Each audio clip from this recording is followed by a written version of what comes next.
Merek outdoor Eiger mendadak ramai diperbincangkan lantaran beredarnya surat teguran mereka yang ditujukan kepada seorang konten kreator pemula, Dian Widianarko. Melalui surat keberatan itu, tertulis pihak Eiger menyatakan keberatannya atas video review salah satu produk mereka.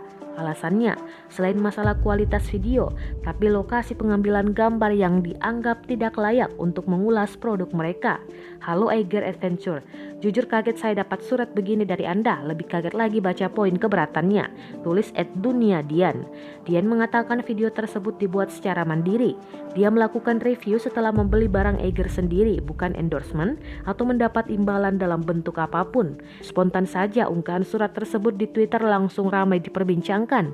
Tak sedikit netizen yang kemudian ikut mengomentari sikap perusahaan karena memberikan kritik pada YouTuber. Sejumlah selebriti juga ikut angkat bicara seperti Reza Arab, Fiersa Besari, hingga Ernest Prakasa. Pihak Eiger akhirnya merespon viralnya postingan Dian. Dikutip dari kompas.com, CEO PT Eiger Indo MPI, Roni Lukito menyampaikan permintaan maaf atas yang terjadi. Atas nama perusahaan PT Eiger Indo Multi Produksi Indonesia sebagai perusahaan yang menaungi merek Eiger Adventure, dengan rendah hati kami menyampaikan permintaan maafan sebesar-besarnya kepada masyarakat atas masalah yang terjadi, ujar Roni dalam keterangan resmi yang diterima kompas.com pada Kamis 28 Januari 2021. Roni membenarkan surat yang diterima Dian berasal dari manajemennya. Roni mengakui apa yang dilakukan pihaknya tidak tepat dan salah.